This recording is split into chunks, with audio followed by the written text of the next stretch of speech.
नमस्कार। धर्म ज्ञान हिंदी कहानियाँ चैनल पर आप सभी का स्वागत है। ये तो सभी जानते हैं कि मनुष्यों को अपने अच्छे और बुरे सभी प्रकार के कर्मों का फल अवश्य मिलता है, फिर चाहे वो इस जन्म में मिले या अगले जन्म में। ऐसी ही एक कहानी मैं आपको सुनाने जा रही हूँ। किसी गांव में एक ब्राह्मण दंपति रहा करते थे। बेचारे बहुत ही गरीबी में रहकर बड़े ही संघर्षपूर्ण तरीके से अपना जीवन यापन करते थे, परंतु वे दोनों ही पति पत्नी बड़ी ही धार्मिक प्रवृत्ति के थे और विष्णु भगवान की पूजा आराधना किया करते थे। ब्राह्मण दंपति के यहाँ कोई संतान नहीं थी।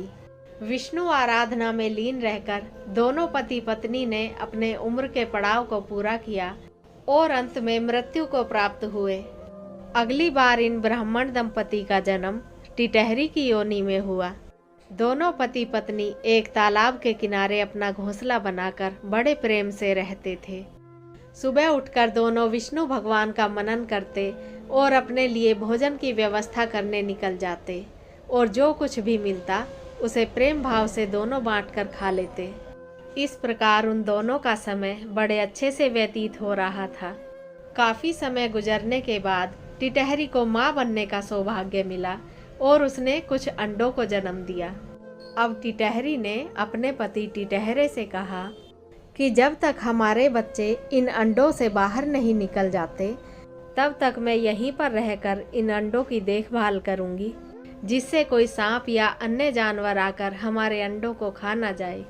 तब तक आपको अकेले ही हम दोनों के लिए भोजन का इंतजाम करना पड़ेगा।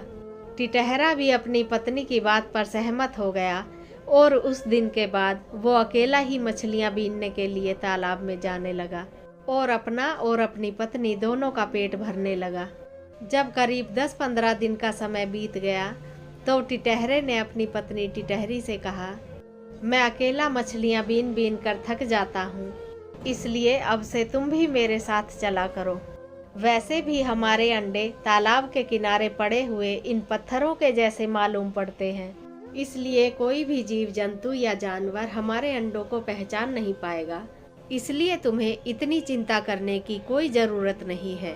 टिटहरी अपने अंडों को सूना छोड़कर कहीं नहीं जाना चाहती थी, इसलिए उसने अपने पति टिटहरे की मदद से उन अंडों को वहां से उठाया और तालाब के बिल्कुल किनारे पर ले जाकर रेत में दबा दिया, जिससे वो तालाब से मछलियां बीनते हुए भी अपने अंडों पर नजर रख सके।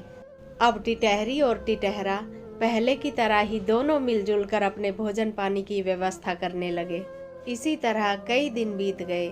एक दिन आसमान में काले काले बादल उमड़ आए और तेज बारिश हुई। बारिश के चलते तालाब का पानी ऊपर तक उथल आया और उन दोनों के अंडे उस तालाब में समा गए। जब बारिश बंद हुई तो टिटहरी और टिटहरे ने अपने घोंसले से निकलकर अपने अंडों को ढूंढना शुरू किया।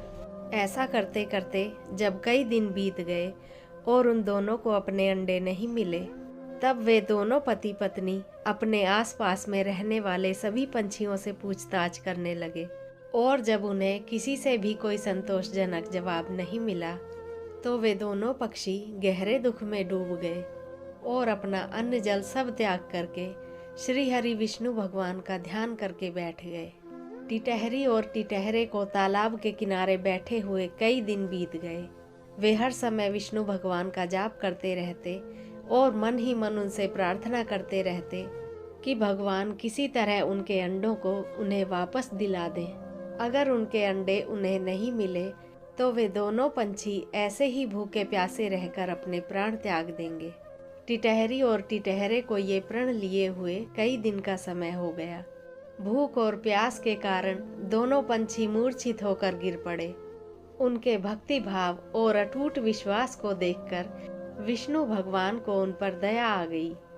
विष्णु भगवान स्वयं उन पंछियों के जोड़े के सामने प्रकट हुए और उनकी मूर्छा को समाप्त करके उन्हें विश्वास दिलाया कि वे इस तालाब से उनके अंडों को निकालकर सही सलामत उन्हें सौंप देंगे।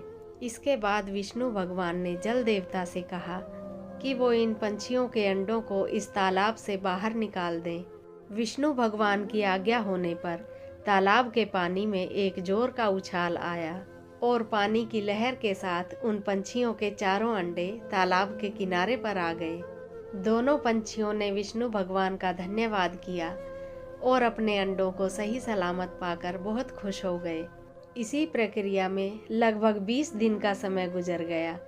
अब उन अंडों को तोड़कर बच्चों को बाहर निकालने का समय आ गया था, मगर काफी समय तक पानी में रहने के कारण उन अंडों की बाहरी परत इतनी ज्यादा मजबूत हो गई थी कि टिटहरी और टिटहरा दोनों ही अपनी चोंच से बार बार वार करने के बावजूद भी उन अंडों को तोड़कर अपने बच्चों को बाहर नहीं निकाल पा रहे थे। अब दोनों पंछी फिर से निराश हो गए और सोचने लगे कि जिस प्रकार विष्णु भगवान का मनन करने से उनके अंडे उनको वापस मिल गए, उसी प्रकार से उनका ध्यान करने से उनके बच्चे भी इन अंडों को तोड़कर सही सलामत बाहर जरूर निकल आएंगे। ऐसी धारणा अपने मन में लेकर दोनों पंछी फिर से विष्णु भगवान का ध्यान लगाकर बैठ गए। वैसे भी हारे का सहारा भगवान ही होता है।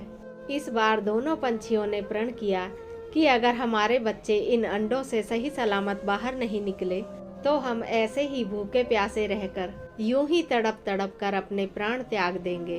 दोनों पंछियों को अटूट विश्वास था कि इस बार भी विष्णु भगवान उनकी मदद करने के लिए जरूर आएंगे। इसी विश्वास को लेकर दोनों पंछी कई दिनों तक अपने अंडों के पास यूं ही भूखे प्यासे बैठे रहे। अपने भक्तों की पुकार पर फिर से विष्णु भगवान बैकुंठ को छोड़कर उनकी मदद करने के लिए चले आए और उन दोनों पंछियों से उनके इस प्रकार दुखी होने का कारण पूछा। तब टिटहरी और टिटहरे ने विष्णु भगवान को अपना सारा दुखड़ा सुनाया। विष्णु भगवान को उन पंछियों की बेबसी पर बड़ी दया आई। विष्णु भगवान ने उन दोनों पंछियों को पारस मणि का एक छोटा सा टुकड़ा देकर कहा कि ये संसार का सबसे मूल्यवान पत्थर है, तुम इस पत्थर को हमेशा अपने पास रखना। मैं तुम्हें वरदान देता हूँ कि जब भी तुम इस पत्थर को अपने अंडे से स्पर्श कराओगे, इस पारस पत्थर के स्पर्श मात्र से तुम्हारे अंडों का ये कठोर शैल आसानी से टूट जाएगा और तुम्हारे बच्चे सुरक्षित उन अंडों से बाहर निकल आया करेंगे। उन दोनों पंछियों को ये वरदान देकर विष्णु भगवान अंतर्ध्यान होकर अपने वैकुंठ धाम को लौट गए। इसके बाद टिटहरी ने जैसे ही इस पारस पत्थर को अपने अंडों के साथ स्पर्श कराया तो एक एक करके उसके सभी अंडे आसानी से टूट गए और उसके बच्चे सही सलामत उन अंडों से बाहर निकल आए। इस प्रकार विष्णु भगवान के आशीर्वाद से टिटहरी और टिटहरे का परिवार खुशी से रहने लगा। कहा जाता है जब टिटहरी के अंडों को टूटकर उसके बच्चों के बाहर निकलने का समय होता है, इससे पहले ही टिटहरी अपने अंडों को तोड़ने के लिए कहीं से पारस के पत्थर का छोटा सा टुकड़ा लाकर अपने घोंसले में जरूर रखती है। टिटहरी और टिटहरे के जीवन से जुड़ी जानकारी आप सभी को कैसी लगी, हमें कमेंट करके जरूर बताइएगा और इस वीडियो को लाइक करके हमारे चैनल को सब्सक्राइब जरूर कर लीजिएगा।